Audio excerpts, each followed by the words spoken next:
Hello and welcome to the Slapshot Syndicate podcast.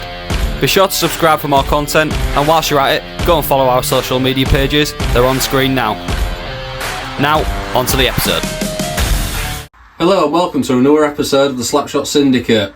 As the season draws closer, the results keep coming flying through the door. And it's a good time to be a Seahawks fan, isn't it, boys?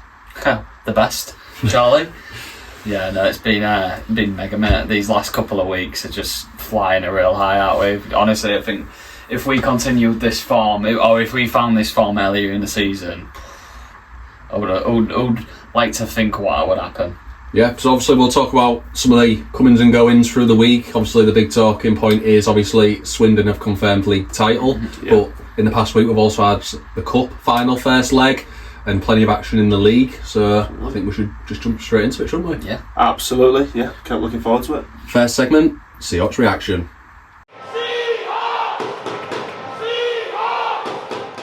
Boys, let's talk Seahawks. As we mentioned in our intro, great time to be a Seahawks fan. Just the two games this weekend, away at Solway and home to Sheffield Steel Dogs. How did you feel about the weekend before we kicked off? Honestly, quite confident, to be honest with you. Even going in against Sheffield, who we've seen do bits this season really, and obviously they're in that cup final with Leeds, but with the form we're under at the minute, I felt we could take it to any team. So yeah, no real worries from my perspective. No, I think, I agree with you. It wasn't a case of me being really overly confident. Obviously, going to Solway is never easy, and last time when we went, obviously it didn't go our way, did it? So, and obviously Sheffield have that really good away form recently, and they have all season, haven't they? So, through that rough patch that they've had recently, though, I was secretly quite confident about the Yorkshire derby, and just sort of going into it with quiet confidence, I think. Yeah, I agree with you both. As somebody who's been quite negative at times towards the team and how we performed at times, I was wholeheartedly confident of what we would achieve this weekend. And the team didn't let us down, did they? Definitely not. So, as mentioned, away game Saturday at Solway Sharks, bit of travelling for the boys, but came away 4-2 winners. What do you think to that? Yeah, well, always a tough one, like we said. The travel down to Dumfries is quite hefty, innit? And I think we've spoken to some of the Solway guys and said Hull's probably actually one of the better places for them to travel to. So, but for us, it's a bit of a different kettle of fish, innit? That's always in the back of the mind. But like we just mentioned, I was also quietly confident knowing that with the form we're under. But game itself, a little bit disjointed, would you say?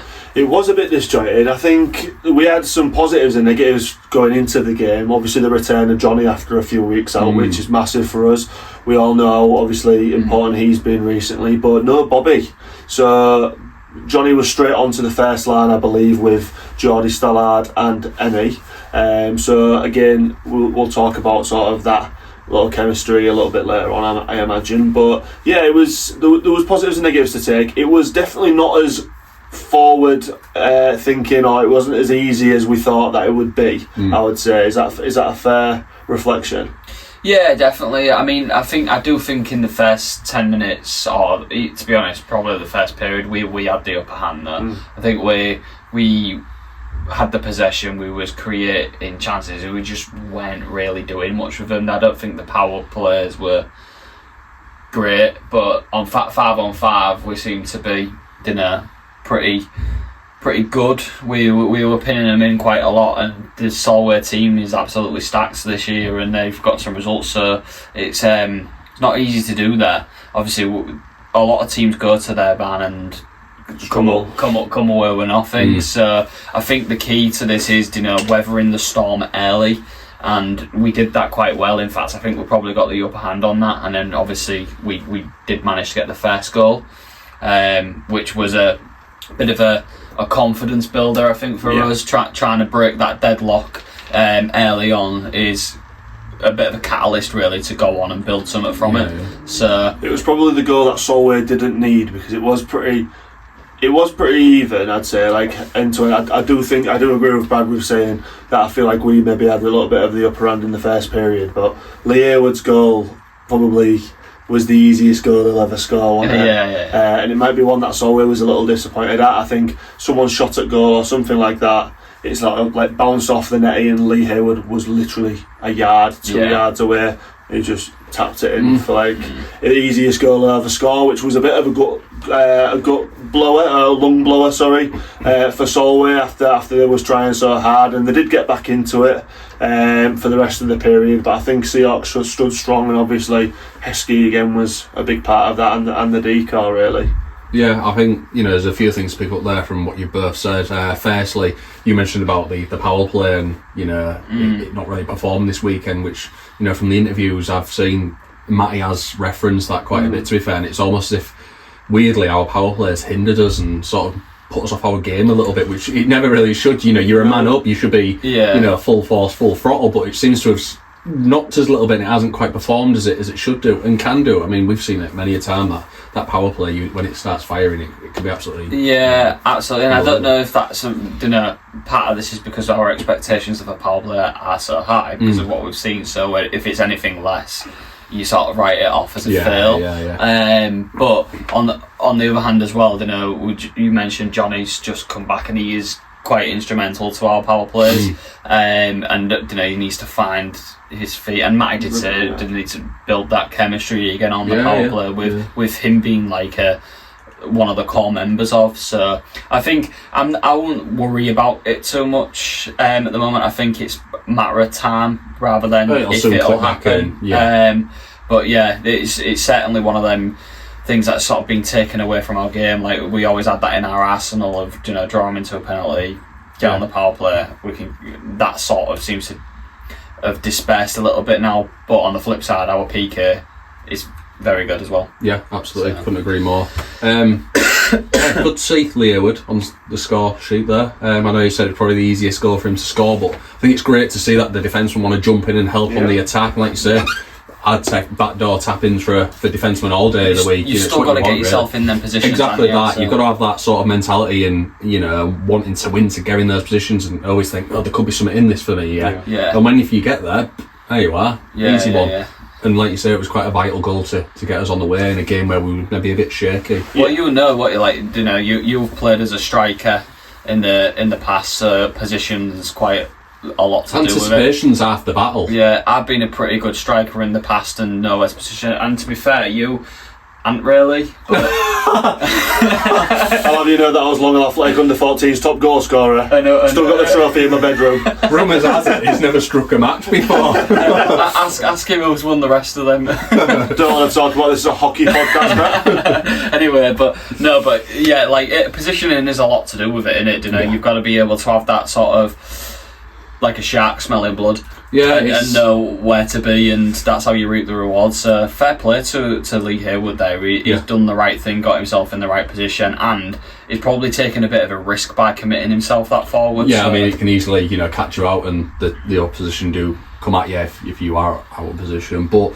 I think it's great to see, I mean, just looking there on the stats, I know we'll get into it a bit more, but looking at the 4 goal scorers on the night, I mean, if you was to sort of, throw your dice out, I don't think them numbers would have come up really, would they? That's no disrespect to who scored. If anything, it's a credit that instead of that top line where we're expecting Bobby, Speck, players like that, Bonner at the minute, Huey, expecting them to come in and keep scoring the way they are, we can rely on other people when it matters. Yeah, definitely. And I think as well with the way that the game went on, so obviously we went into the first period 1-0 up, if I'm correct, and then Solway sort of came out with a rocket up the backside, and it was good to see from them. And it was interesting to see how we take that, because I think over the course of the last 8 games or something like that, we have really took the lead in games and sort of once we've got a lead, we've never really had to sort of bounce back from it. I know there was a Swindon game where obviously it was a bit like that, but I mean Swindon and Solway, with no disrespect to Solway, is a bit of a different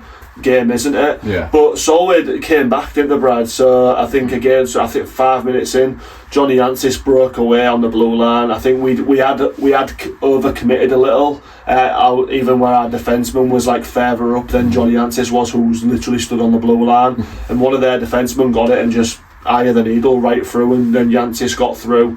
And he did what Yantis does. What he does. It was a really nice finish from him. Clinical, even one where I think Heskey sort of looked and was like, Yeah, you know, about I'm good lads, but you know, there's certain ones you can't save, and that injected a bit of energy into their house, sort of. Yeah, I thought it was really good for them, and then obviously not too long after that they went 2-1 up, didn't they? Buesa again.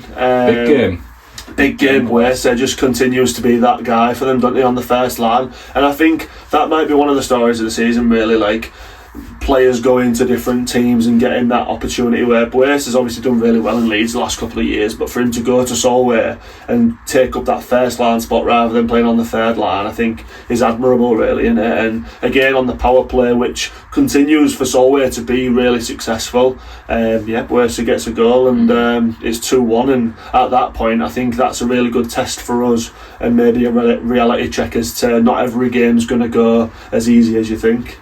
Yeah, I'm a big fan of what you said there about Buesa, and a big advocate for that sort of behaviour. You know, we've said it many a time. You know, it's all right doing it for the top clubs where chances are going to come, you know, more often. You're going to have more, you know, cutting edge chances in games as well. But to go from, you know, top of the table for the past 2-3 years to go down to Solway, no disrespect to Solway, but to then go down there and then still put up the mustard. Exactly. Fair play. I think the same can be said about Bricks as well, to be fair. Bricknell's gone there to Bristol from Swindon. He's still he's still nearly on that. I don't know whether he is over the course of this weekend, but 90 points, and they're a team that are in the race for 8th place, and it is admirable. And you got to look at those imports, really. Like when it comes to the end of the season, you do your team of the season. You got to look like at your Bricknells and your Dylan Stewarts, and you know, people like that who are down at the bottom end of the table who've been grafting away and putting up some really respectable points for those teams, like TJ Anderson's, and I know he's not an import, but Cole Ceci, Jarrett Baker, all those ones where people will think, because they're lower down they're not that good or whatever, but some really, really good performances at the bottom of the table. So going into the third period then, boys, obviously a bit of a change in attitude, mentality, and we come out flying. Minute and a half into the third period, and bang, we're back at it. The Stallion makes it 2-2. Yeah, and like I said, I think this was really important goal, to be honest, because it was important that we came out and we got a goal early. Obviously trailing 2-1, that third period could have been a very long one. So that taking it level, what was it, a minute 30 seconds into the first period was like, okay, let's go, we're not out with this, we can build on it, and away we go. I've got to ask a question here, boys, because Stally's, since he had that little injury sort of setback, since he's returned and he went to Matty, didn't he, and said, I want to play centre, like I'll need my opportunity here. I think personally he's been good value for it. So I guess the question to both of you that I've got based off this, that's just popped into my head, is do we think Stally has like proven the doubters wrong? Would you say? Because I think he's one that goes under the radar, I think. He does, and I don't really want to bash him because I think his work ethic is really good, but in that sense I think he's too much like Johnny Corneal. And I suppose it's circumstantial, really, of what you really want from an import your team. Do you want numbers? Do you want an import where you're expecting goals and assists, a bit like a spec? Or control it, And that's it, and it's one of those, can you accept that you've got two, you know, energetic, forechecking imports? Are you happy at that, and then they may chip in with points? Or are you in one on the points? That's it, and I think that's the topic of debate potentially around both of those two. Yeah, but from what I've seen of Stallard, you know, like he has put his money where his mouth is, and like you say, he's come up with points and assists, and generally, you know, I wouldn't say I've looked at him and gone, wow, he's amazing and he's changed our team. But on the flip side, value for money, probably is. I just won't say it's been overwhelming for an import, and that feels negative, but it's not, because there are a lot. There's a lot of talent there. I imagine Stally, though, behind the scenes, behind the wall of what the fans and us can see, he'll be like a stats demon where, like, you know, like Matty will be having him, like, you don't get put on first line between Speck and Chamber if you're not like producing that. So I think whilst he may be scoring hat-tricks every game, if you look back at his game log, which is on the website, I think you'd be surprised at how many points and goals he actually does come up with, and that might be it's maybe just not fancy. He come up with that gritty goal, and then for the remainder of the game he's just trying to control it while Svek and Chamber bomb on, and again it goes back to what you said there, as it does depend on what kind of import you want, because you don't need 3 Jake Britnells in your team because it wouldn't work. Everybody loves the glory of a forward. Yeah, exactly. You know what I mean? But Staley might be that guy who, whilst he isn't going to get 100 points in the season, might get 50, but also can help you control a game. So well, just on that point, look at this is a prime example. Exactly, he scored a goal in a very important moment. Yeah. And maybe that's what he does bring to it that we're not seeing all of the time, but having that in your team is more beneficial than not having it in your team. So I think in some respects it's difficult for him at the moment, because in my opinion at the minute there's a lot of players showing their very best form at the minute. I think you've got Bonner to look in there, Huey, I agree. We've mentioned Studley a few times now. There's a lot of players playing at their very best now, and we're taking eyes away. Yeah, and I think take away 2 months or so, if Stallion was putting in these sort of performances, he's like, oh, he's doing class. You accept it, you're just like, yeah, whatever. Because it's game time. But now everybody else's level sort of raised, and we're seeing the best of everybody. It's sort of like, it doesn't really stand out as much anymore. And that's nothing against him. It's just, if anything, it's speaks better for of how good the team is doing. Yeah, exactly. That's a good point.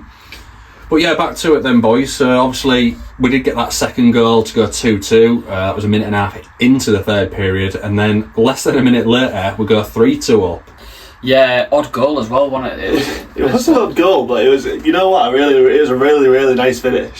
Yeah. Dylan Hare of all people, and this is no disrespect to Dylan Hare, but he's a very much stay-at-home defenceman. He has appeared on the power play a few times this season, but isn't really one of the first names in the hat. And that, again, that's no disrespect to Dylan. But we all like to think of him as like a muscle guy, Meatball. The Meatball. We all have a nice nickname for him called the Meatball, and that's no disrespect again. That is just purely because he is pure meat and he'll rough people up. Yeah. He's a pure defenceman, and we love it. But yeah, he picked it up on the blue line and just little far top corner. It was a nice one, wasn't it? It was, nice little.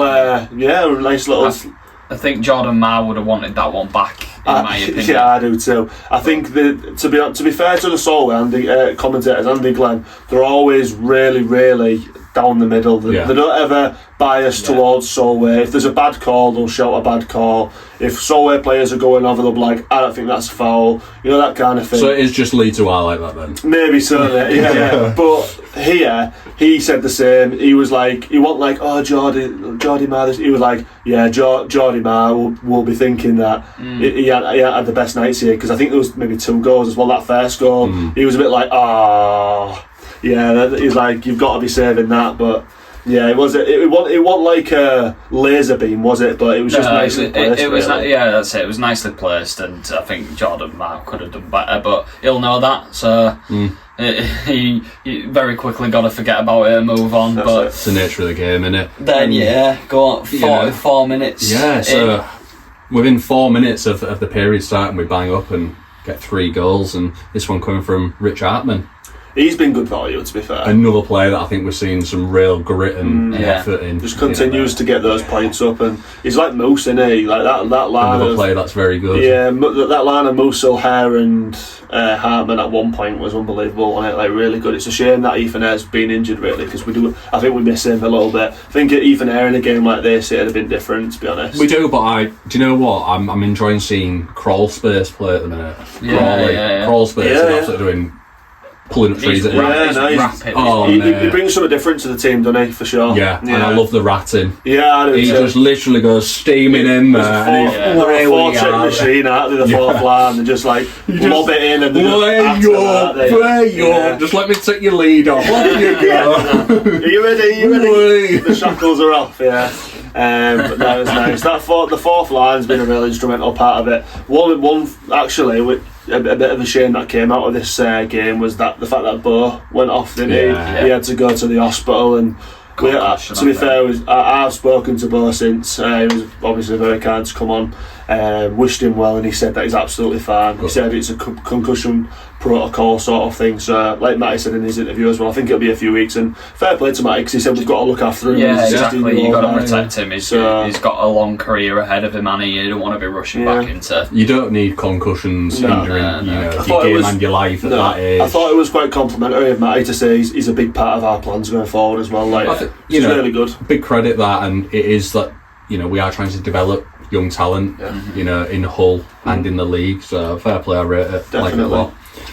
So we'll wrap up this game then, boys. 4-2, not the most glamorous of performances, but job done, and that's all that matters. Absolutely. And we rolled on to our Sunday night home game against the Sheffield Steel Dogs. Obviously, this needs no introduction, massive Yorkshire derby, but also a chance to make a new franchise record, 10 wins in a row, so we equalled it on the night before, away game. Yeah. What better chance than at home to set a new record? And also, like this, the win here would have solidified us in the third position properly, with the way the points were chopped and changed over the weekend. Like that we needed this to just solidify that position and also gain a few on Sheffield, who we're chasing. Yeah, so I think it's fair just to straight off the bat say, Sheffield were missing a fair few. Obviously, noticeably, Berg Enginov, Walker Sommer, two players that have done really well for them this season. I felt like it was noticeable on the night as well. It was. I think with those two guys in the team,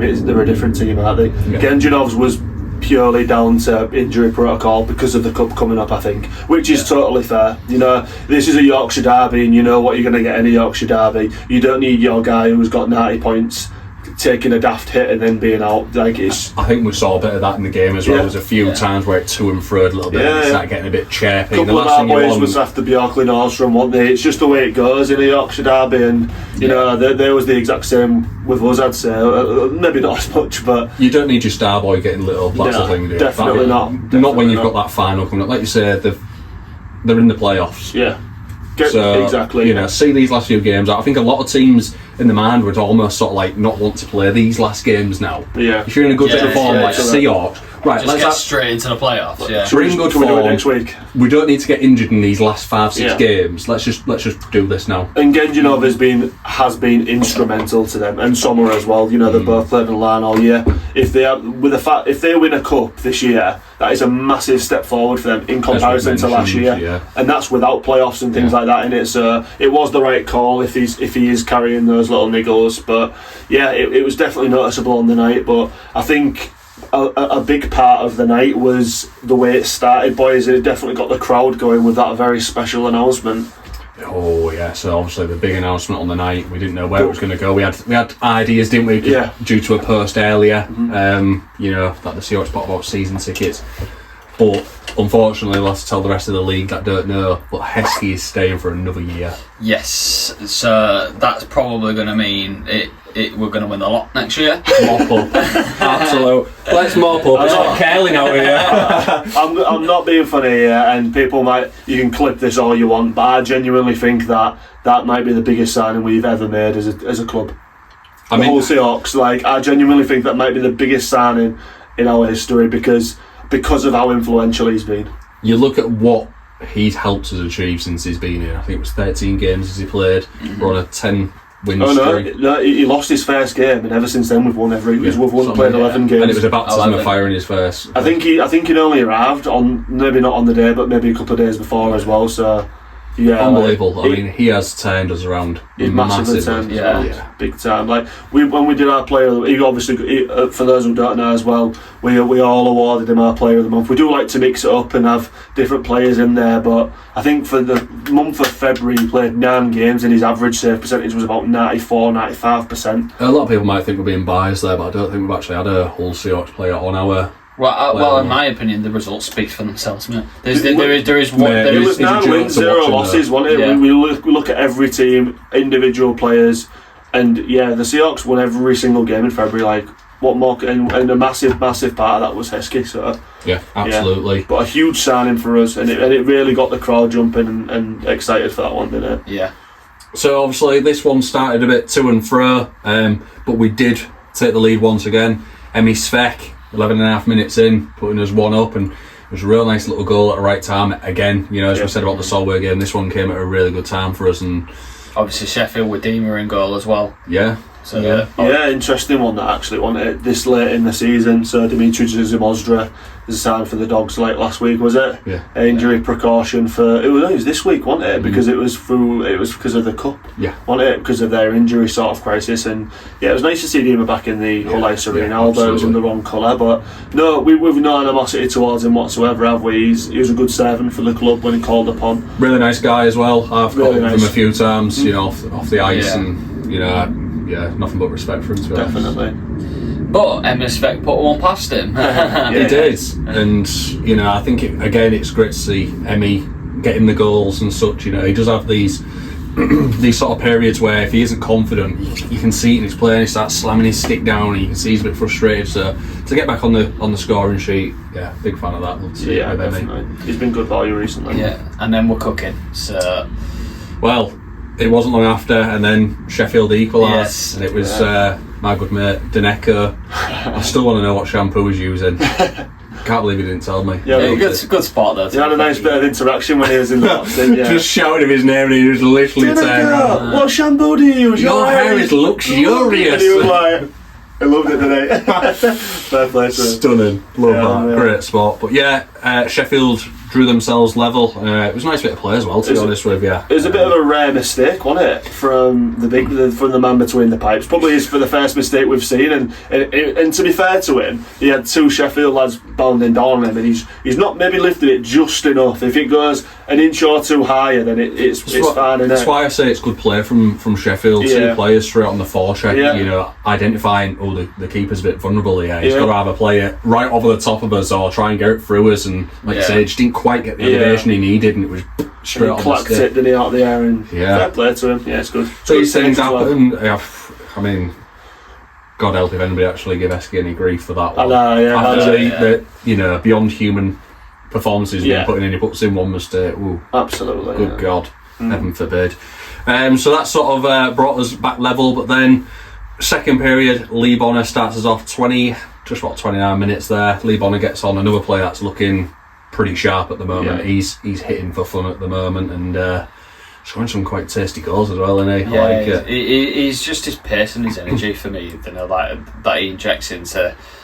Well, every single time he's on the ice, like it's almost a case of like you know that we're going to be on top when he's there because he could do it all. But this was an absolute snipe as well. I don't know if you remember it. We sort of played it real nice, and it just came to him, and he sniped it, and we could see it straight down there. He was just like, "Yo, what?" He caught it to perfection. Top left corner. It was just like, ooh, big moment again. Yeah. I mean, the game sort of from there, it started getting a bit chirpy, didn't it? And there was a bit of handbags and some heavy hits going in. But I quite liked when some of those hits was going in, and there was a bit of handbags going. It could have been easy for the ref just to go rough in, off you go, boys. Yeah. But they didn't. They sort of left it was just like, come on, boys, if you're going to do it, just get on with it, and we'll let it happen. Enforce itself, And I quite like that because, again, as we're getting towards playoffs, it will start getting into playoff hockey. Oh, yeah. You know how hard hitting and fast that is. Why not start it a bit earlier and warm us up now? It's important to let players place it when they can, through the game, obviously. Yeah. But yeah, it was just going back to Bonner before. Obviously, we carry on. Your dad mentioned something last night, which I thought was actually quite true, and he said if it weren't for Heskey, Bones would have been a good contender for last month's Player of the Month for Feb, because like you said, that patch of form that he's been in has been really, really good. Huey again is another one, isn't he, where that line just seems to be on fire, and in this game Cornell came back down to the second line, and even Stally was back up on the first because Chamber was back. And that line just looked on fire all night, didn't it? It frightens me, like where Lee Bonner could get to if he had this sort of form through 3/4 of the season. He seems to take a bit of time to warm up his season. You know what I mean? And you've seen it multiple times where he does these outrageous little deeks and stuff and gets around people. Dangles through his legs and for a large part of the season just wasn't working, and he got dispossessed, and he was just like and then he goes through a patch now where he's doing it and just leaving people for dead, and then getting on goal, and then trying to pop them top corner or something. And it's just like, if he was to do that for 3/4 of a season, he would be a joke. It's crazy, isn't it? Because that's going forward, but then when the other team have the poke, he's gonna bury you into the board if he catches you with a hip check. Absolutely leather, You know, he's got such a good two-way game, and he's really good. Big fan of his work. Yeah. So moving on again, that was Lee Bonner at about 29 minutes, and then we added another through Jack Moosil. Again, another player that's in a great bit of form. Yeah, great value for money him at the moment. He took a little bit to get into it, didn't he? But anyone was going to after such a long way off. Long period out of the game. But he seems to have found his feet now, doesn't he? And like he's putting up points for. Well, consistently, I would say. It's either on the assist sheet or getting goals. It was a weird one. I mean, no disrespect to him, but when he came in, you just thought, he's just adding numbers here. You know, somebody like that hasn't played for a long time. Yeah, it's just adding numbers. But now he's become more than that. It's not just filling the numbers. You can see what he's actually adding to the team. You know, if he starts next season, if we do keep him, he'd be one that I'd be trying to get on the blower straight away. Like, even if it's half a point a game, and he's putting out 25, 30 points a season, it's great. But credit to Matty for seeing that as well. Like, I think he's a clever player. If you watch some of the even just some of the plays he sets up and some of the passes, his experience in it, like, you can't really buy that. And if you actually look into his resume, like, he's played in some really good leagues, like NCAA. Actually, when we was reading the programme last night, moved to Canada with Chile, and then moved to Florida with Chile, played 2 years there hockey, and then he played for like University of somewhere in the NCAA. I was a bit like, didn't know that's really cool. Then came back and played for Glasgow and Sheffield. Like, he's really, that experience, you can't buy that. And with him being from Beverley, like, he's on your doorstep and he's available. Yeah, it's a no-brainer, isn't it? Yeah, absolutely. Real good. More. So obviously we go 3-1 up at that point, and then we don't stop because we go and put another one away, 4-1. Johnny Corneal getting on the goal scoring sheet. I don't know whether this one might have been my favourite goal of the night, because it was was this the one where it was just a big switch and then Corneal scored, or it might actually, I don't know whether it was... This was the weird one where it sort of came from one side to the other, and it was almost like he didn't really catch it and it sort of slid, and his Deemer's leg came across. I'm sure it was one where it sort of went under the pad a little bit. And when you saw the camera from behind, you can see Deemer's foot was at full like stretch across as he did like the splits, and it still just managed to find the inside of the post. It was nothing glamorous, but it was just sort of like perfection at it. It was just finished real nice. It was almost cushioned. It was like a side foot pass into the corner, that sort of thing. Yeah, I know what you mean. Yeah, it was just, there you are. There was one where it was just a nice like I thought he was going to smash it, and he just dropped it off real nice. It might have been that one, and then he passed it to Johnny, who then did that. Yeah, real nice bit of play. That it was just like, oh. But there was scoring goals like that all night. One like where it just stumbled in and like just wrapped it in at the 2 yards out. They was playing some nice hockey. Yeah.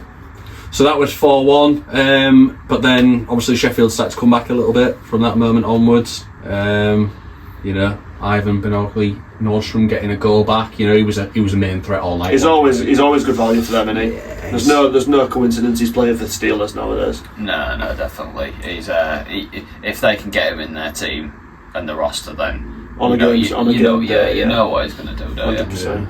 So that brought them back to 4-2, but then Jason Hewitt adding to the score sheet and rounding us up with a 5-2 at this point. I think this was probably one of my favourite goals of the night, because this was such a nice sort of like quick-paced, hard-fired pass towards him, and he almost dropped down to one knee and just wham, and it was just straight over the goalie's head before he could see it. It was just really nicely hit. He's got that about him. He has. I think this was one of Huey's best games in recent memories, plainly because of the fact he sort of orchestrated how it went. He orchestrated when there was chirping. He was getting involved a lot with the other team. Like, there was no niceness about it. He was there to win the game. If they was getting rough, he was right in there all night, and also obviously chipping in with goals and assists. So yeah, I was a real big fan of Huey on Huey's performance on this night. I thought he played really, really well. I think he had a few of them on strings, didn't he? I think it was Larinmar. Was it Steele as well? Yeah, Liam Steele. He was in with both of them too, and giving it all sorts. When he was like, "Go on, then." Young Bailey Yates as well. He was giving it quite a lot throughout the game, and Huey was just giving him all every chance he got. It was a little elbow or something. I thought, welcome to the NIHL National. That's the way it goes. Welcome, son. That's it, isn't it? Do you want to bite because you're a young kid full of testosterone? That's it. I've been playing hockey since you was a nappies kid. You know what I mean? Like, go sit in there, son. Absolutely. I'm sure them boys in A block will welcome you. Yeah. So that put us 5-2 up, and then a slight little resurgence at the end. Carl Watson getting one back for Steel Dogs. That made it 5-3. That was on the power play. And then, it's sort of, we had that real was it a 2-minute penalty with 5 minutes to go, and then Sheffield pulled their goal into a 6-on-4, and that was a tough PK. That it was, it was massive to even get that one over the line. Big risk as well, wasn't it? Because after that, there was 5 minutes left, wasn't there? Of that after that power play as well, Dima came back out, didn't he? If you remember, and then it felt like an age before he went back off the ice. He was sort of like I remember seeing this in my mind. That 5 minutes, they should have just played without a goalie if they wanted to get back into the game. Like you say, they sort of had the power play and they thought, this isn't working, put him back in, and then I don't know, it was almost like, well, it's just like as if we're going to pull the goal in. Pull him again? I don't know, it just seemed a weird one to me. Sort of like 2 empty net chances we had, didn't we? I think in that overall 5 minute period, which if we was a little bit more accurate, I would have a little bit more time. They certainly they turned up the heat, didn't they? Having the extra men and going for it. I think we was resilient enough to see it out. That's been one of the best things about Seahawks in recent memory. That like a couple of months back, we probably don't see those games out, and we probably do let the teams back in. But the way everyone's in front of the pucks nowadays, like. Obviously, Heskey's making great saves, but the defensemen are so brave. The forwards are getting back and mucking in. Like it's genuinely so. Like it's just so great to see it. Clicked Everyone's just buying in. Everyone just wants to fight for the shirt, and that's literally what it was. It was a fight. That last 5 minutes when you are on a constant 6-on-4 or 6-on-5 or whatever, for that amount of time, and everyone's just mucking in and just shutting it down. And like that's I think that's the best term you could use for it. It was really, really good to see. Well, great weekend to be a Seahawks fan. Great weekend to be a Seahawks fan. 5-3 victory there. Brand new franchise record, 10 wins straight. I think it's worth noting because we'll mention about what Matty said, but it wasn't a great sort of performance. It wasn't like it was a bit slower than that. We was doubled on shots. Sheffield did outshoot us quite heavily, but found a way. Yeah, found a way. I don't think there's a negative about that. Sign of a good team, isn't it? Yeah, and if it's an indication for what the playoffs are going to be like, you got to look at who we've beaten the last month. We beat Swindon, we beat Leeds, we beat Sheffield. Yeah. We've got twice. Peterborough's the next test. You know what I mean? Like, if that's the case, you don't care about the seedings, do you? Because you go into that really confident. You can beat anyone. Yeah. And we literally have. We've literally gone from the top of the table, looked down, and all them that are in those positions above us. Prior to this weekend, we've beaten them. Mm-hmm. Really, really, really good. Really good signs, isn't it? Yeah, good signs. It's looking good. I think we're all just raring to get into those sort of playoffs seedings now, and see who we've got. I think confidence is high, both from the fan base and the team. Is this going to be the year we actually get to Coventry? I hate to be out there and real bold, but at the minute I can't see us not. Yeah, I agree. Yeah. And it'd be amazing for us. Like, what people tend to remember is me and Brad have been watching ice hockey for years and years. We only started watching the Seahawks first season, didn't we? So we've actually never seen our own team at a finals weekend. We went to the cup final, obviously, which was amazing, but you've obviously been in the eras of trebles and all sorts. You know what it's like. Last time I saw a Hull team at Coventry is when they won it, and it was the treble season. So, how special that is, and I think even the boys being there, if it was a semi-final, like say, won't care to see the boys at Coventry. It would be unreal, wouldn't it? So, 100%. Come on, the boys, we have all faith in you. Absolutely. Well, we'll leave it there then, boys. Wrap up the segment there. Seahawks are massive, we know they are, and we win everywhere we go. Everywhere they go. Well, that concludes Seahawks Reaction. So let's have a look at the rest of the results for the past week then, boys. Starting with Thursday the 26th of Feb, which was that big first leg in that final. Leeds hosting Sheffield Steel Dogs. Bit of a mistake towards the end of this one. So 3-1, Sheffield left this one, and it was 2-1 with 15 seconds to go. I think this is probably the big talking point of the game, to be fair. I streamed this. I streamed the game. Very end to end. It was, to be honest with you, it was a bit sad to watch. And that might sound real weird, but it just was evident that this was not Leeds' best team. They didn't have Kieran Brown. They looked very beat up. Like, by the end, Pacozzi was pretty much on like every other shift. By the third period, he was skating like Lee Haywood. He was knackered. No offence, Lee Haywood, if you watch it, but it was evident that he was knackered. Like very. Like exhaling, And I think over the course of the game, I think that just showed for Sheffield. No disrespect or discredit to Sheffield, I thought they played a good game. I feel like they controlled it well, which is a bit weird going to Leeds. Started quick as well, didn't they? Was it a first minute goal? Yeah. So straight onto it. So ironically, I was a bit late buying the stream. I bought it like 2 or 3 minutes in, and there was already 1 up. And I was like, oh, here we go. This is going to be a right game. This very like sort of, I don't know, a bit slow. Feelers out. Yeah, I feel like there was both teams was a bit hesitant to sort of like go for it and get caught. We know how good Leeds are on that counter attack, don't we? And I think Sheffield were evident at that. But a very professional performance by Sheffield, I'd say. Like they went and did what they needed to do, and yeah, I mean, obviously Ollie's been a great help to us, and we don't want to bash him, but it was a difficult one that at the end. On one hand, you think, if it works, he's a hero. Are you gonna let Bear Genjanov bear down on your keeper, no pun intended, and get that third goal anyway, or are you gonna try chuck your stick in, get the puck away, and you're a hero? So you can't say, oh, Ollie's messed it up there, but you can also say, it was very costly. Yeah. So that's what I mean. He's either the hero in that damned situation. if you do, damned if you don't. You are exactly. And if you don't put your stick in and you let him go score, and who's let him go? Ollie's like, well, we've got the video. Ollie, why don't you just hook him, trip him, do anything? Yeah. So I guess that's what Endicott was trying to do there. I think, especially with Gozzy in the goal as well, you'd be like, Gozzy, sorry, I've put you under a bit of pressure with a pen shot, but we're back. Yeah, I think you would as well. Yeah, 100%. Sort of like, go on, you've got this for us. Yeah, 100%. But do you see Genjanov's goal? Oh, did I? Yeah. Some player, isn't Puppet master. He is a joke. Dangle. It was like almost like a. And let's be fair, didn't he? And Gozzy is the, if not one of the 2 best netminders in the league, and Genjanov really sent him with the eyes, didn't he? So we've said before that he can be the best goaltender in the league. I mean, there's at some point some stuff where you just got to be like, oh yeah, I think Gozzy would have been like that too. I don't think he'll have dwelled on it too much. And again, if it's 1-on-1, there's only so much you can do in that situation, isn't there? So Sheffield obviously 2 up coming into the second leg of the final, which is going to be interesting, isn't it? Yeah, it'll definitely be interesting. So it's not completely out of Leeds' reach. No, 2 goals, so you can. Yeah, but it's almost game management, and Sheffield have got across the line, haven't they? Oh yeah, that's a very, like I say, it was definitely that. It was a very professional job. Like they went in, did what they had an outcome, don't lose, and they did that, didn't they? They go on 2-0 up in their own barn. Like it's very promising for them at the moment. Yeah, absolutely.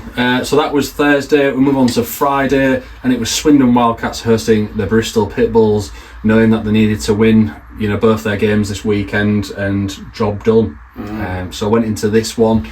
They did get the job done, but not probably as emphatic as maybe wanted it to be. So taking this one 6-5 in overtime against the Pitbulls. I remember checking my phone on this and thinking, Jesus Christ, how is this game that close? And that's, it's no discredit to Bristol, because when they've turned up, we know they're a very good team, but this Swindon team are just different, and obviously with knowing what's at stake, I just thought it was going to be much more convincing. Yeah, exactly, that's it, a formality. It begs the question, doesn't it, that if Ben O'Connor didn't get injured, would they have had it tied up already? It's interesting to say, but again, when one big player's out, it's time for your other big players to step up.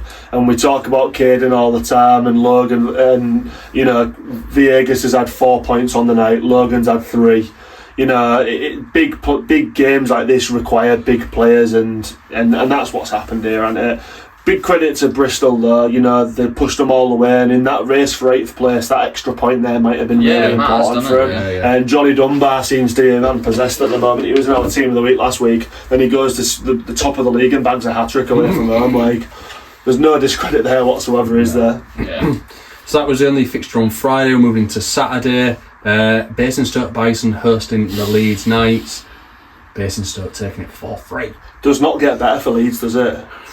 Not at all. That's you can clearly see they're carrying some stuff now, can't they? And what a different team they are without, Kieran Brown. But Basingstoke, at their place, we've seen them put in some mega results there. Yeah. this season. It's so 2 or 3 times they've turned over leads at that place. Definitely two. It's definitely 2. Yeah.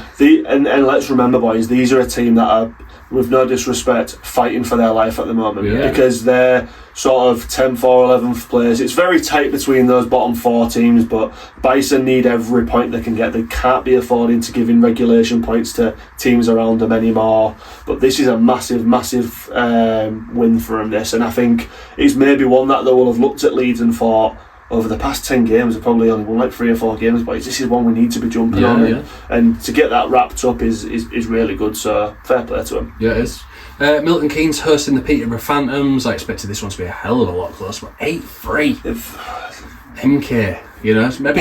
Imagine if one of us predicted that. Imagine. And how about this for a stat, boys? I think in this game, Peterborough only had 12 shots. Heck! I'm almost certain of it. At least there's some good conversion rate, a quarter of the shot. But how 12, 13 shots, but how mad is that? Peterborough, who have got 3 players, one of them obviously has just made 100 points, so Ferrara, a massive credit to you, well done. And Yanni and Cam Huff can't be far behind now, but to shut them down that well, like, what's been happening here? Me and you said last week, didn't we, is it the players not wanting to play for Wallace or what? Because, the new coach has been in for 4 games and they've won 4 games convincingly as well. They're not scraped, have they? You can just be style, what's been asked of you or as a player. stripping it back, just saying, you know what, boys, we're not going to overcomplicate it anymore. These are the lines, go out and play hockey. Go back to basics. I want you to be a stay-at-home defenseman. I want you to go score, which is what you do as a forward. Basically. Exactly. Well, let's not forget, this is a team that won the playoffs last year, so we talked about yesterday about, other than us, they sort of seem to be the team in form at the moment. Last couple of weeks.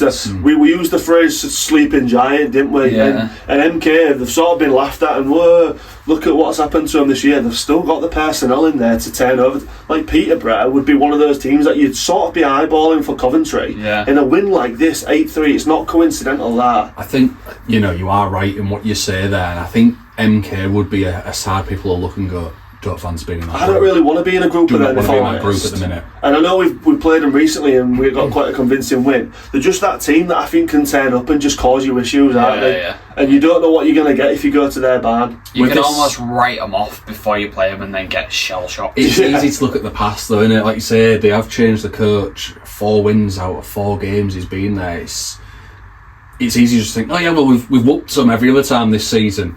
It's a different kettle of fish now. It's a new team you play in. Might have the same players, but style and like you say, it might be the coach that they thought not really buying into this. He's gone now.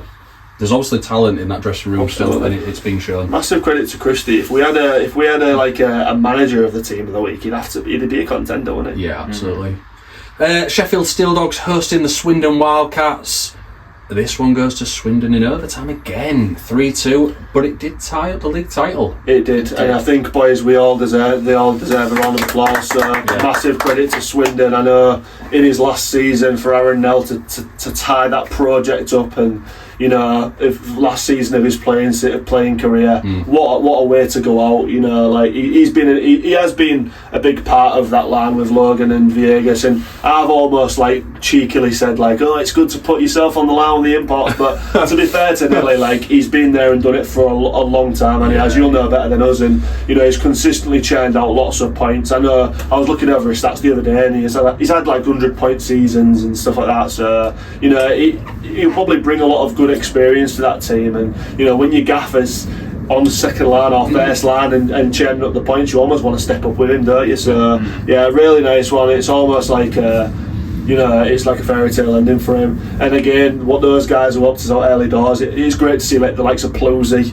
getting a league title and stuff like that, and after their heartbreak last year at Coventry so as it well, was a shock, wasn't it? Probably most favourite team to win it. With the way they went into playoffs, it was crazy, wasn't it? So it's good for all those boys with all that disappointment, and in the summer we chatted to some of them and was like, we've got our eyes on it this year, and for that to pay off, if they don't win the playoffs now, they've still had an amazing season, haven't they? Well, they aren't going to win the playoffs, are they? Because Hull Seahawks are. Bold statement, there you go. Stand by it, man. Yeah, absolutely.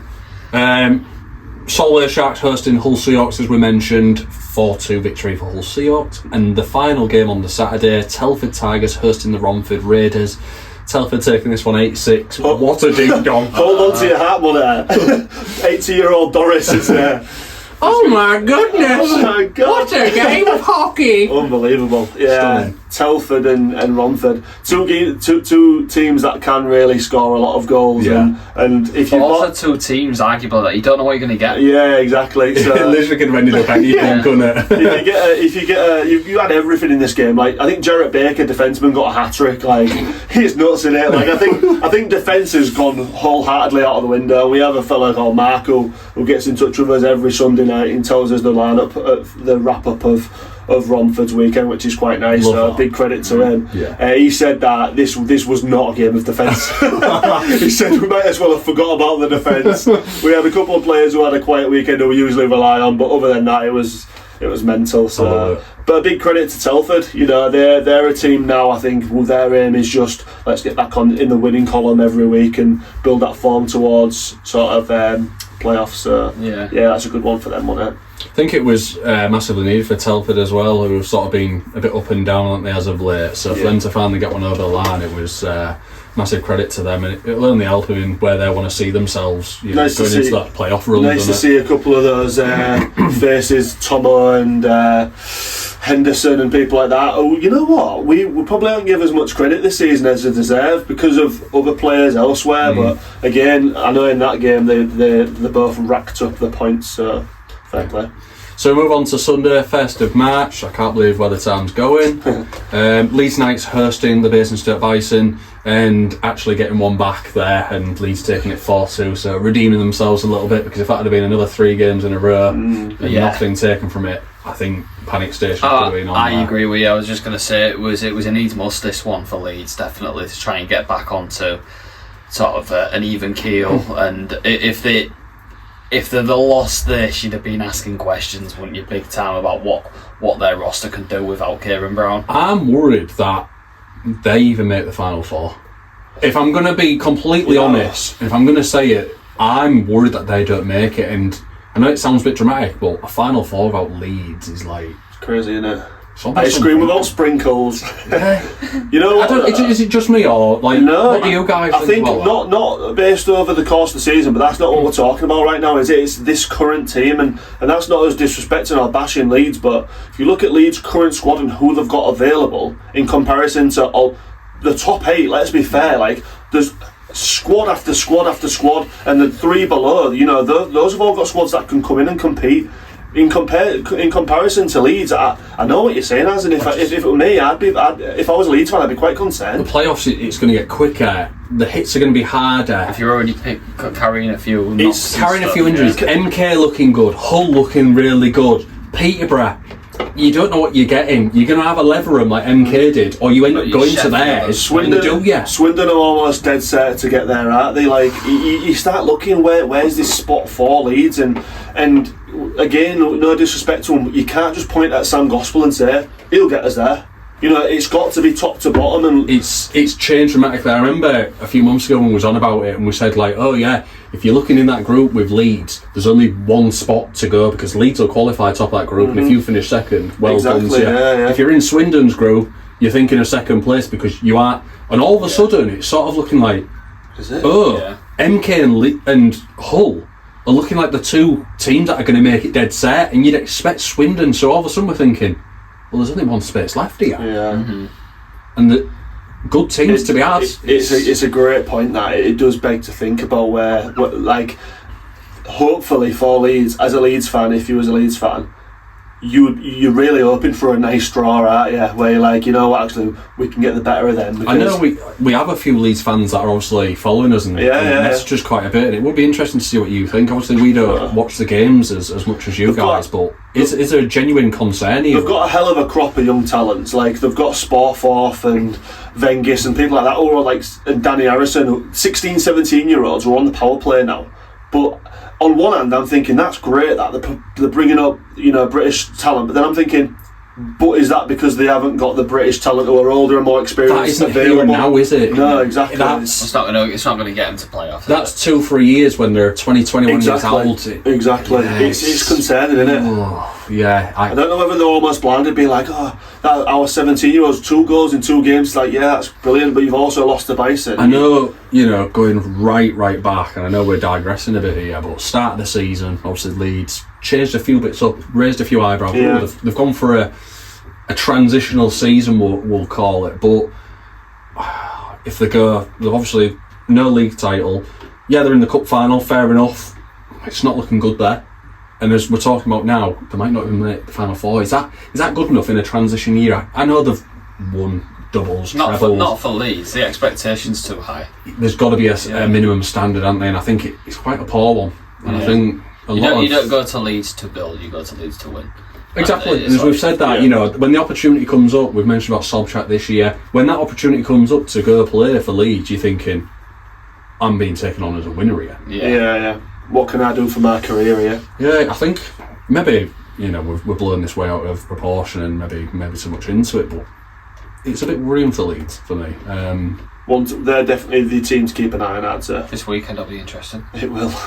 I think if they don't make it to the final 4, I think that first couple of days, they need to be in the market straight away and go, we need to seriously look at what we're doing. This needs knocking straight on the head, and they need to be straight in with some signings. And all the facilities that they've got as well, it's a minimum expectation, Coventry, I'd say, for Leeds. I think the problem is they won't want a losing feeling to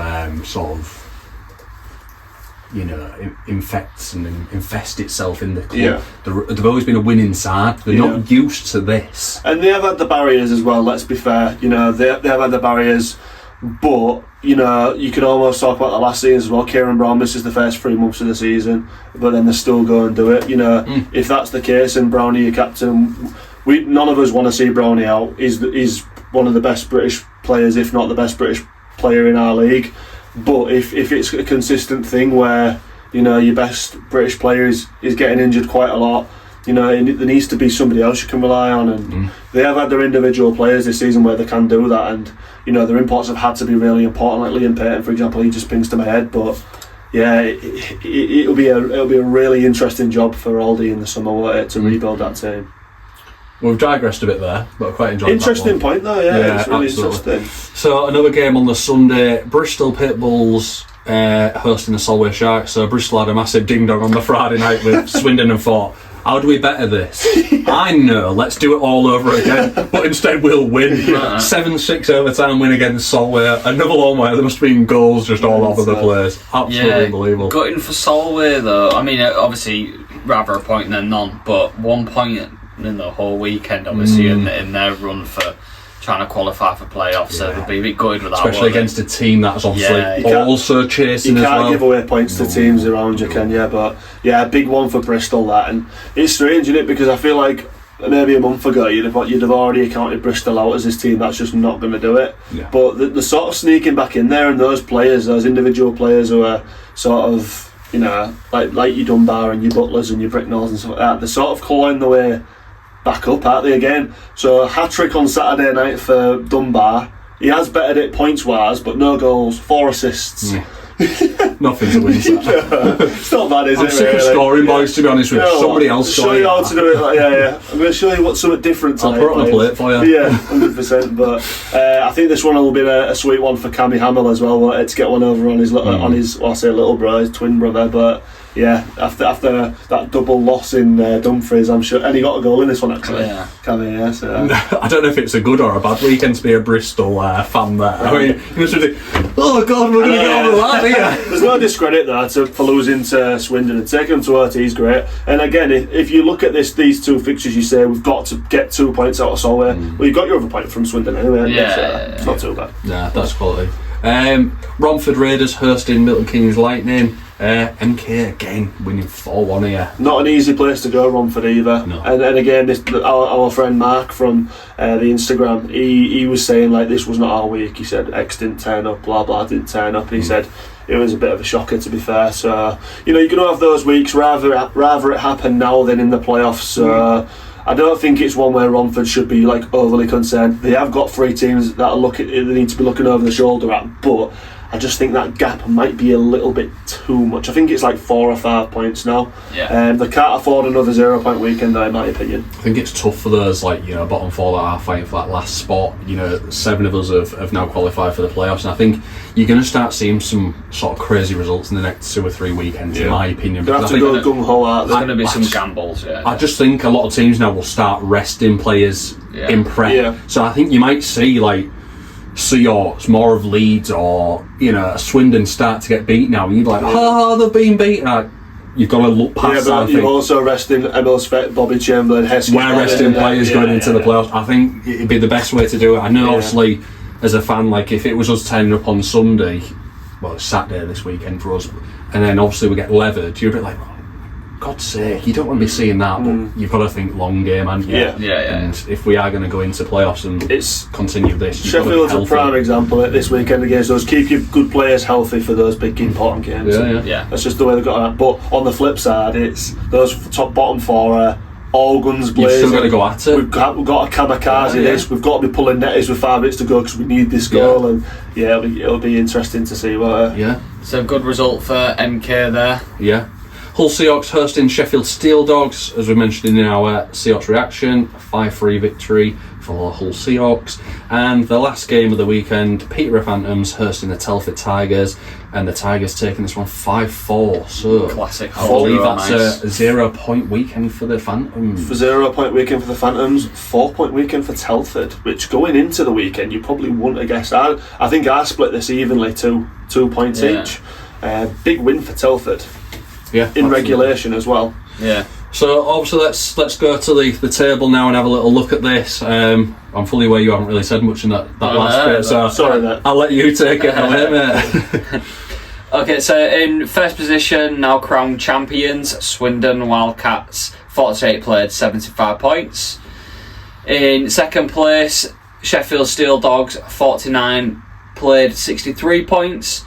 Hull Seahawks in third, 48 played, 61 points. Leeds Knights in fourth, 48 played, 59 points. Peterborough Phantoms in fifth, 48 played, 58 points. Telford Tigers in sixth, 48 played, 54 points. Milton Keynes Lightning in seventh, 48 played, 54 points. Romford Raiders in eighth, 48 played, 43 points. Solway Sharks in ninth, 48 played, 39 points. Bristol Pitbulls in 10th, 48 played, 38 points. And Basingstoke Bison in 11th, 47 played, 36 points. Heating up nicely for that 8th place position. Only 4 points between Romford and Solway with 6 games to go. You almost wonder what kind of running each team has. It'd be really interesting to get it on a piece of paper and see, like, Romford have got Swindon, Sheffield and Hull to play. As we've just mentioned though, like, face value you'd be like, right, you're not getting anything against Swindon, you're not getting anything against Hull, but all of a sudden if those teams start going, we're going to rest our imports, we'll play 80% or whatever, all of a sudden you might sneak that win, and the other teams at the bottom are just like, they've rested players and give them a win, and all of a sudden you start getting all that jargon coming out, and who's to say where this could go? I mean, this is, I think obviously we are just looking at these bottom 4 teams now as the last sort of bit of excitement, if you will, to round up the end of the regular season. You know, we mentioned it before, like who we'd back in this scenario. Although, you'd like to think Romford did, you know, 4 point gap's a nice gap to have when you're this close to the end of the season, but this Solway team, I just don't think you can write them off. Solway, again, like you said, they've probably beat everybody this year. I don't remember if they beat Swindon at home, but I think they have, didn't they? They beat right quite early on when they had double header. I think they beat Swindon. I'm sure they must have beat, if the majority of teams, like if they've got quite a few home games in that. Let's say they've got 3-4 home games in that last 6. It could be so instrumental, couldn't it? Yeah.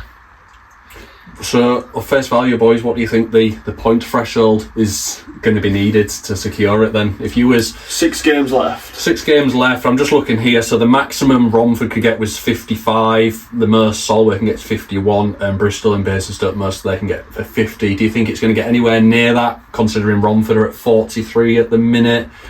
Or, you know, we're thinking somewhere in between? I mean, personally, I'm thinking 47, and I think you're going to be golden. I think if two more games. I think Romford get. I think if Romford get 2 more wins, then they'll be there or thereabouts, won't they? Yeah, it'll be too much pressure on Solway, Bristol, and Basingstoke. I think this weekend they'll be telling. I think after this weekend, when we're sat here next week, we're probably talking about we'll know who's going. Maybe so. Yeah. It'd be, like you said, it'd be interesting when we look at the fixture to see if, like, you know, if Solway have got to play Romford or something like that. Could be a Get on that stream, yeah. Get us that stream to be absolutely filth. Yeah, well, but I don't think there's too much to talk about further up. Just another big congratulations, I reckon, to Swindon. Yeah, I want to talk about something, and that's just us pushing for second position. Noting, Sheffield 63 points, but we've got a game in hand on them. So we win that game in hand, we're level.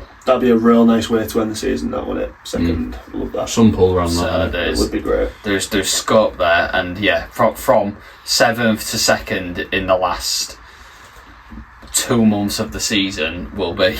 Could be a chase, again looking there at the max points, Sheffield and Hull maximum points could be 73, so it literally could be a real close one, and we've just beat Sheffield as well, so we've gained a bit. It'd be nice to finish the season sort of in that second spot, to look at everybody else and be like, well, Swindon have won it, but look at where we are now, boys. It's going to send a message to playoffs season, It's been Swindon's to lose for a long time.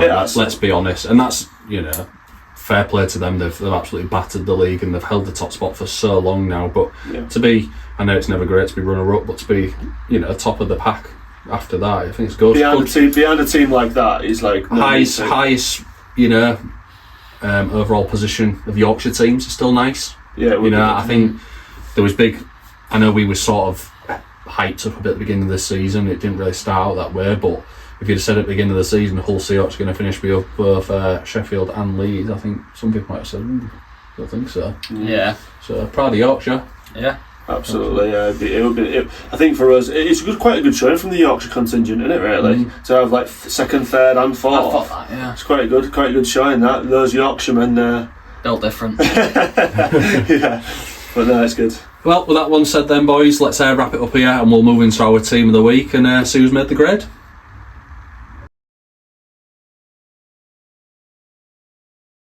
So now it's time to have a look at our team of the week for this week. Few changes, couple of repeat offenders, we'll call them. We'll jump straight into it. So our netminder for this week is Milton Keynes Lightning Jordan Headley.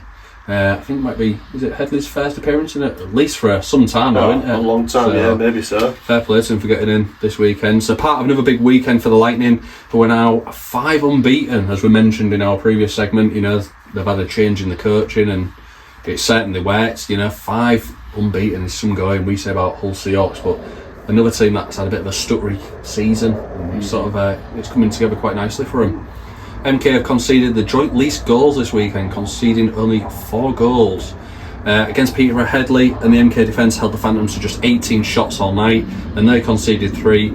It's Sunday night really caught our eyes. So 47 shots faced away to Romford, and conceding just once meant Headley racked up a 97.87 save percentage. I think that's probably one of the highest of this season so far. I mean, that is without a shutout, mate. That's unbelievable. That, you're not going to get much closer than that. I guess that is some performance. He's one of them goaltenders anywhere when he when he comes into form, he's really hard to beat. Look at last year in the finals. I don't necessarily think it's him not being in good form. Obviously, the team has been in a bit of a sticky patch. Yeah, a bit of a poor sort of state of affairs with itself this season, and you can be as good as you want to be. And we've said this about Max Wright for some time as well. If the Bison are having a bit of a downtime, as good as he is, he can't save everything. And I think you can put a bit of that on Headley as well. He can only keep up so much. Very true. Yeah.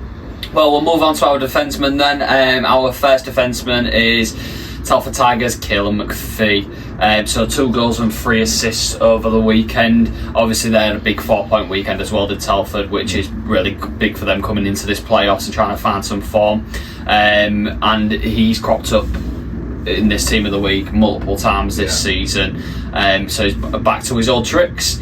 On Saturday night, he chipped in with a goal and 2 assists in the win against Romford, and then he added another goal and assist against Peterborough in a very, very tough game, and one that was probably on the cards for them, marked on the calendar, should I say. He continues to show how good he is both ways, and he's going to be really important for Telford coming into this sort of playoff running. So what else can you say? He just is. He's popping up all the time. He gets goals. He does the solid D work, and what more can you want from a defenceman? Yeah, bit of a spoiler alert for me, but he's at the minute he's looking heavily like he's going to be in my team of the season. He's been class. You notice when he was missing for Telford, and when he's come back in, they've looked good again, and he's provided points. It's exciting. I really like those episodes that we do where we do like team of the season, reflecting that, but Caelan's got to be one of those, and even when he had that injury and obviously he was out for a while, it showed so much for Telford, didn't it? And now that he's back, he's never looked back really.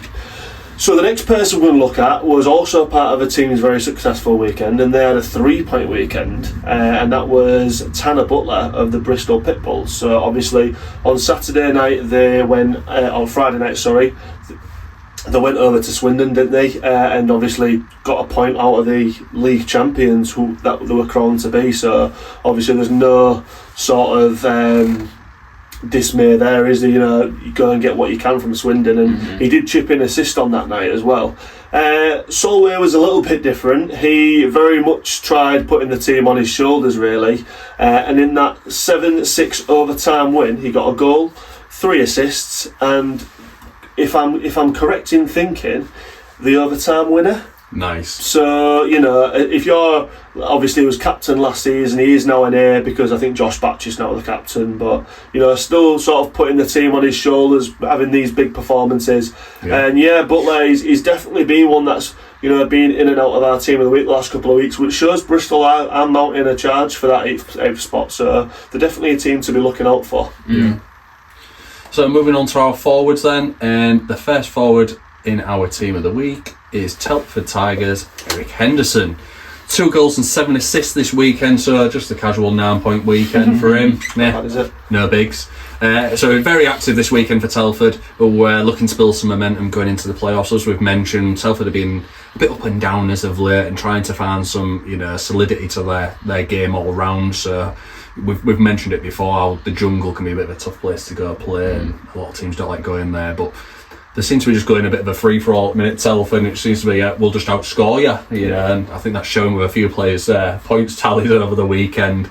So he started with 2 goals and 3 assists on Saturday night against Romford to help Telford get an 8-6 win, and then just chipped in casually with 4 assists on the Sunday night against 4th place Peterborough, which again we've mentioned about Peterborough, and they can be a really tough side to beat. He's been one that's been really underrated this season. Henderson probably deserves to be in a lot of people's team of the week a lot more than he has been, so very, very well done to him. Okay, so moving on, our next forward is John Dunbar from the Bristol Pitbulls. So for the second week in a row, John Dunbar's been in our team of the week, and he's become Bristol's main man really, with him and Bricknell together, but he's just putting up performances week in, week out. 3 goals, 4 assists over the weekend, and obviously he's going to be instrumental to what they can do to try and chase that 8th playoff spot. On Friday night he scored a hat-trick against the league champions Swindon, and then added 4 assists on Sunday night in their overtime win against Solway, helping them to a 3-point weekend, which is a good result for Bristol. Yeah, it's massive 3 points for them as well. Nice to see that from John. And then finally, how could we finish our team of the week without one of the league champions? And for this set of fixtures, we have gone for Aaron Nell. Brilliant. Yeah, I can see why. Great man. Not quite. Oh, right, okay. The one of Aaron Nell's landmates, Logan van der Werke. And guys, what can we say about this guy? What can we say about that line with Aaron Nell and Caden Villegas? We have prided Swindon about their ability to rely on so many different players this season, but Logan just continues to step up on a weekly basis, and along with his line this weekend, it really paid off for him. And on Friday night, Logan Elks put one foot in the door to that league title with a goal and 2 assists, and then obviously he helped to tie up the league title win with another goal and an assist as well. Very close this one with Caden, who had, I think, the same amount of points. He had a 4.9 on the Friday, but yeah, I think over the longevity of the season, Logan really deserves this, and he's been a very, very good servant to Swindon this season. They love him as well, don't they? They do, Yeah, yeah. you'd be very surprised if he doesn't end up staying there, and seen a fair few seasons out there. They sort of like to keep hold of imports for a long time, unless obviously there's some disruption. Obviously, Bricks being would be good to see. Can you imagine them two though, Vegas and Van den Rack, with like Owen Griffiths in the middle next season instead of Nell? I think that'd be sauce. Yeah, absolutely. So that wraps up our team of the week for this week, then, boys. I like it. Good little lineup, that one. Like I say, we've had some repeat players in there. We've maybe one or two that missed out. I think Tomo was back on amongst the goals. He definitely got a hat trick this weekend, so maybe a couple of Telford fans who might think could have squeezed him in, but yeah, we do recognise him, and fair play. Heskey had another good weekend stats wise. There's a couple of people around the league at the boys, but I think these lot, it was a nice little fit this weekend, wasn't it? I think we save ourselves well too. There's that many to reel off. Yeah. If we miss someone, we're probably gonna end up kicking ourselves. Honorary council member Jarrett Baker as well got a hat trick this weekend. No mean feat, but he's been in about 7 times now, and there needs to be a limit. Well, that wraps up this bit then, lads. Let's look at our scores on the doors. So now we're going to have a look at our scores on the doors, and then obviously predict our fixtures for the upcoming week.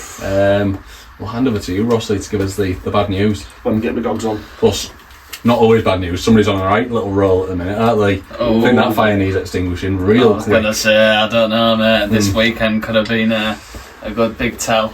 Absolutely. Do you want to get her lordship, ladyship out?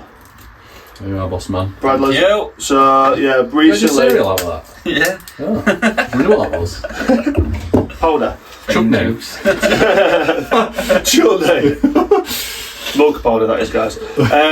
Right, so, big turn in the league last week, as I know you... He's sneaking a look in the book. I'm not. I don't want to see it. I've seen him He does. He can't wait, can he? He's horrible. Can't fucking read his handwriting. You're joking, are you? I try, alright. Hieroglyphics. Everyone loves a trier. Yes, I know you watched last week, Az, and I know obviously you was there, and yes, the inevitable happened. Brad did take over me. We went into the weekend like this, so I went back to 3rd place, 166 points. Brad was in 2nd with 169, so 3 points ahead of me, and Azza had a 9-point cushion ahead of Bradders. So before we get into it, fellas, how do we all think that we did? He's chipped into my lead again. I don't know. We'll see. We know how we did in certain games. Let's put it that way. But there were a lot of games. Across. I generally mean this. When I sat here, I sort of forget what I've put to you. Obviously, I sent you both my predictions. Obviously, I couldn't sign up last week. And I went into the entire weekend just like, I generally don't know what went here. And I know we said this when I was at the Seahawks game last night. I was like, what did I actually go for here? Yeah. And when we're not here talking about it, they're sort of just... Yeah. When you put them in a text, it's gone, you know what I mean? Here's a question for you both. Is anyone getting nervous now? No. Considering how close we're coming up to the end of the season. I'm getting nervous, to be honest, because the discussions that we've had behind the scenes about this punishment... it's becoming very real. We've got three more episodes. We've got 3 weeks. We've got 3 weeks left. I'm nipping a little bit. I'm not going to lie. I said this last week. Then I was like, I'm nipping now. We end up with 2 or 3 points in it between us. It's anyone's to take. It is. And the best thing about it, lads, is that no one stormed ahead like 60 points or something. Like it's always been quite reachable, hasn't it? So I like it. It's worked out quite well. Too. Right. Well, let's get into it then. So. One of us, boys. Let's actually. How many games was it this week? So there's 1, 2, 3, 4, 5, 6, 7, 8, 9, 10, 11, 12 games this weekend. So one of us predicted 7 games correctly. Another one of us predicted 6 games correctly, and another one of us predicted 9 games correctly. Wow! But there was some correct scores this week, boys. Oh dear. So, that person that predicted the 6 games correctly got a perfect score. Ooh, So that bumped their 8 points up to 8. The person who predicted 9 points correctly also got a correct score. So actually, boys, the points went like this: 11, 8 and 7. Ooh. So, the person who... Where should we start? Bottom. Okay. So the person who predicted 7 games correctly and scored 7 points this week was Azza. Okay. So the person that predicted got 8 points this week was Brad. Rossy comes back in. So Rossy was so I was the one who I was speaking like third person. I scored 11 points this week. So Brad before this week was 3 points ahead, but Rossy has got a correct score this week in the Hull Seahawks and Sheffield game, which puts me and Brad back on level points again. Wow. So I love it. I will have a little wave of the hey, it's been a long time. So the table, boys, now looks like this, and it's closer than ever. So in joint second place is Rossy and Brad on 177 points, but we are only 8 points behind you. That's not bad. I've only lost a point this week. In 100, so Brad's Azza has 185 points. Lost a point. I can. Yeah. So what happens if no one comes in third? Both of us do the punishment. Centre ice at Coventry wearing a leash. Or is it like an Uno reverse card and first has to do it? That'll be fair. What we'll do there is we'll predict everything the same. No, that's not fair. I think it's only fair to people that we both do it. Yeah. I'll come up with something when we both. I think If you both as rubbish as each other, then that's a you problem, innit? Yeah. He says now, but it's getting close. I've been stupid enough just to go against the grain as well. So I need to get this over the line quick. I'm doing a Swindon here. lock it down. I need to get this over the line now. Madness. Brilliant. Well, it's getting interesting. It's heating up nicely. Right then, boys, let's get into these fixtures then, because there is some tasty games on offer this weekend. Starting Friday the 6th of March, Leeds Knights hosting the Sheffield Steel Dogs, and no, this isn't the second leg, this is a league fixture. Okay, but a few things to note. So this being a league fixture, both teams eyes on the cup. No Kieran Brown, no Bergendenov, presumably. Maybe. Sommer. Well, potentially though, we see the same Sheffield team that got put out against Hull because there's a preservation. You've got some serious valid points here. And that's if Steelers haven't got a game and they're nicking Bjorklund and Hardstrom and stuff. You don't know, yeah. But because you started opening your mouth first, you're predicting first. Oh, yeah! See you up, son. Love that. I'm going to predict Sheffield. Sheffield 2. Win or lose. Sheffield 2 win. I'll go for a 3-2 victory. Ooh. This, if you're going to go against the grain, mate. As it? I'm also going to back Sheffield. No, he's going now. 4-2 Sheffield. Going close as you, I think it'd be an empty net, that seals the deal. I'm going to go against the grain then. Here he goes. I'm going to go 3-2, but to Leeds. Why not?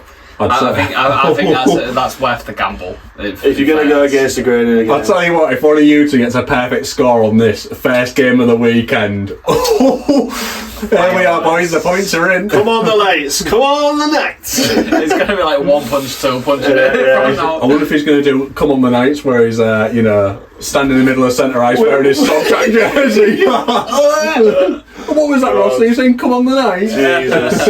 Jesus Christ.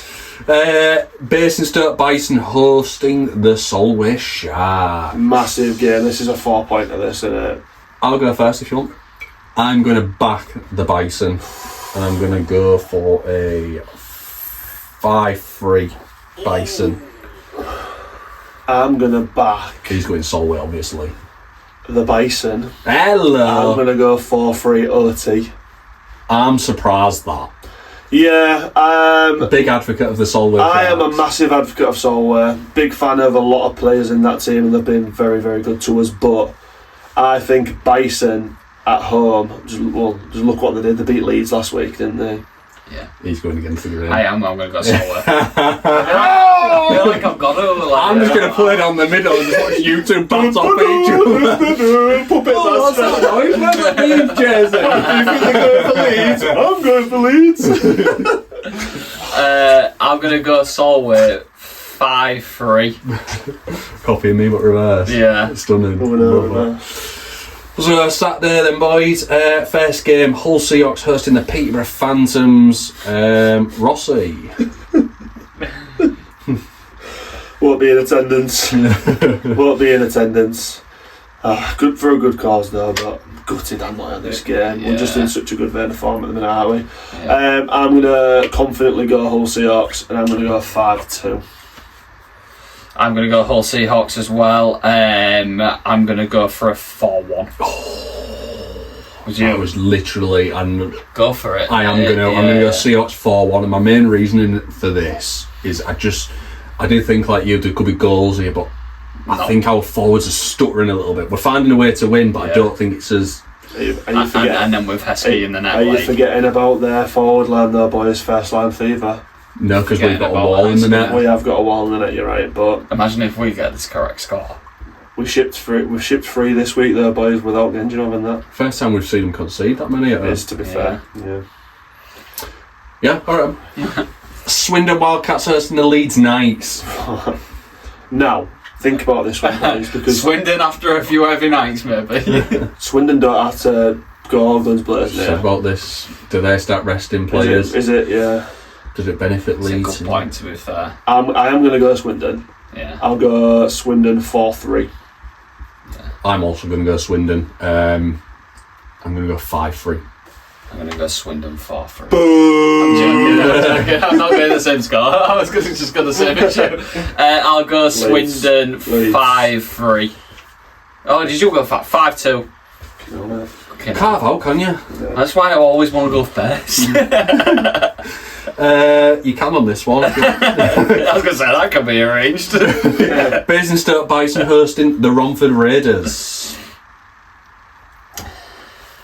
I'm going to go Basingstoke in this one. 4-3.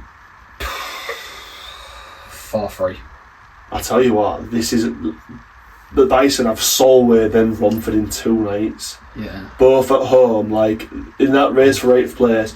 These are both must win, aren't they? I'm going to go Romford. I just think at the minute they are scoring for fun as well. Yeah. I'm going to go for a Romford 40. I am also going to back Romford. Ooh. I'm going to back Romford 4-3. Sauce that. And hopefully not, because I do like Bison, but that might be the nail in the coffin for him. Yeah, absolutely. This one, again, this could be anything. This Bristol Pitbulls hosting the Milton Keynes Lightning. So Bristol scoring about 14 goals last weekend, but conceding like 13 or whatever it was. Yeah. This could be an anything score. I'll go first if you want. I think again quite confidently. Don't want to get upset about it. I was going to get it out. No, I'm going to quite confidently go MK, and I'll go 5-2. I'll go MK as well. I'm going to go for 5-3. I think they're really hard to write. I was going to go 5-3 initially, to be fair. Oh, You're going to go Bristol? No, I'm going to go Milton Keynes and I'm going to go for 7-3. Fucking hell. In the current form, I can see it, to be honest. Could be anything. Yeah. Really good. And you can't discredit Bristol, can you? Like, No. We've got John Dunbar in there. He's getting 2 points. Solway Sharks hosting the Telford Tigers. Another one where this could potentially end up anything. I know. Literally could be anything, this. You want to go first? Now I've got my fingers crossed. I'll go first. I've got that feeling again. I don't know if it's because I'm hungry or what. I'm going to go for the Sharks here. Yeah. They're at home, aren't they? It's 4-3 Sharks. That could be a bold one, that, if that comes in. It could be, but I can... It wouldn't shock you though, would it? You'd just be like, do you know what? They've got it in them. They have. They've got it in them. They have, and I don't know if Telford have got the travel in them. That is my only thought. Solway have got more to fight for. Yeah, they have. I'm going to go Solway as well. I'm going to go Solway. Go away. I'm going to go Solway 3-2. Right, boys. You said earlier in the episode, I'm a secret Solway fan, whatever. There's nobody who wants Solway to more better than me. I really like Solway. Who's not a Solway fan, but they played Bison the night before at like a 7 o'clock kick-off. Yeah, one. Kick off. Right? Pub drop, whatever, right? Face off. It will kick off in that game. Right? So they're going to finish at 9-10 o'clock. Then they've got to get home from Basingstoke to Dumfries. They'll be home for 6 o'clock in the morning. Cracker monster. Cracker monster, it might not be it. Last time I think they played in Basingstoke, the next game was very, very sluggish. So in this game, if they want, the schedule here has not been kind to them at all. However, I was going to say, who are you backing? It's really hard on this. He's over talking himself into some. You know what? I want the Solway Sharks to win, but in case for the competition, I'm going to go Telford.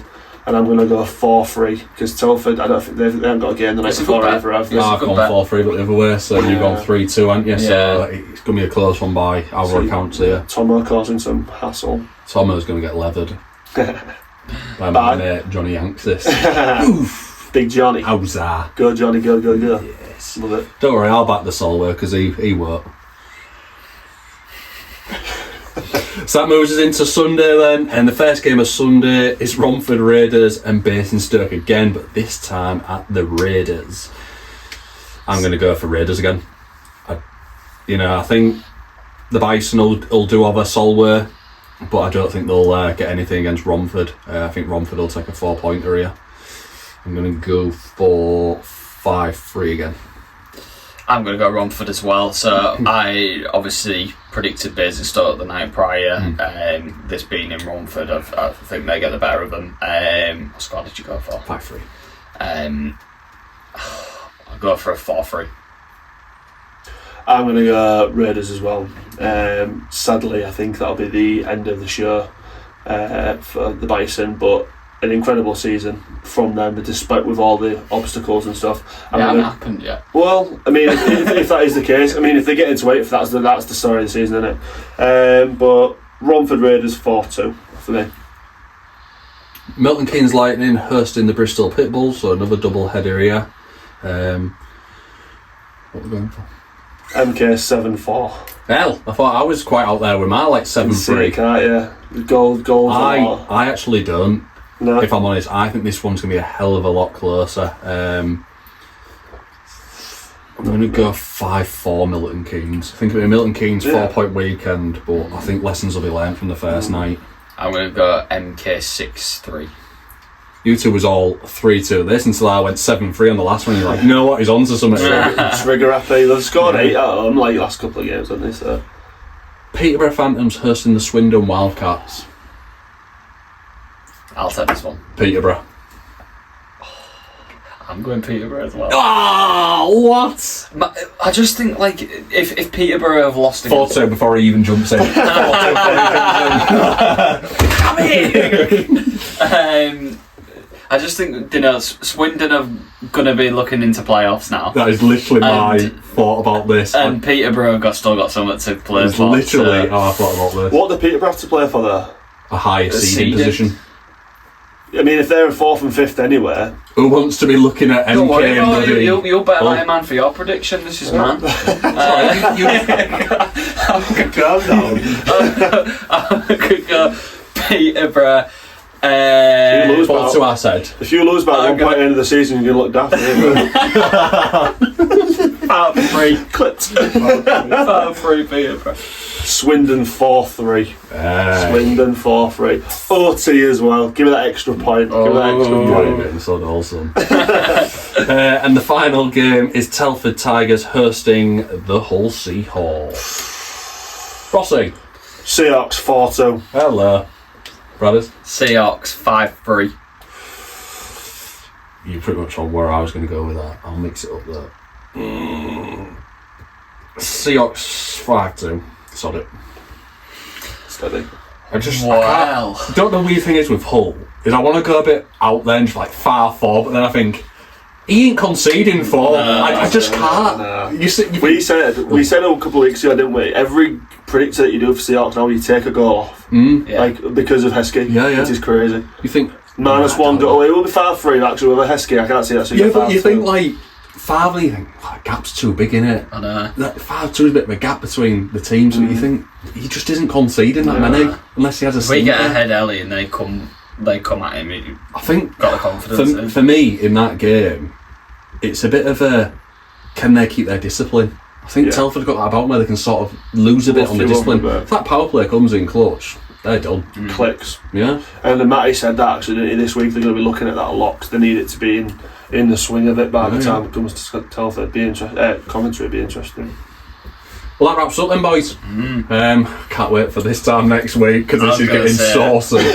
Tables are going to mold. If you're not a fan of the predictor, then what are you doing? it's the highlight of the episode. Absolutely mint. Yeah.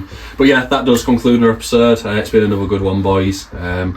As always we do, we just say thank you for watching and supporting us. You know, the season's coming to a close. For those of you that have stuck with us right through the season, you know, we can't thank you enough. It can be a long season, and it'll soon be Coventry, and we'll soon be seeing a lot of you in person, hopefully, which will be quite fun. Looking forward to it, especially if we manage to get there. Yeah, as am I. I think there's a bit more excitement, selfishly, this year, just because of the hope that we've got. So yeah, optimistic. Looking forward to it. Looking forward to see everybody there and have a couple of chinwags with people. So as always, thanks from all of us. We do genuinely really appreciate it. So onwards and upwards. Yeah, hit us up with the comments and some of your stories that you're sending out. We've mentioned a few things in the episode that might be a bit controversial this week. Leeds form being one of them. We love to hear back from everybody. MK's on the flip side as well. Yeah, Telford and Romford, like you say, as Mark has hit us up with some of the stories there. We want to hear more about it. Rossy going against Solway. Love the Sharks, really, boys. Love the Sharks, really. Oh dear. Tartan Sharks not going to be happy with me this week, is he? No. Sorry, Billy. Thanks for watching there, and we'll see you all on next week's episode where we do this once again. Slapshot Syndicate, pure ambition.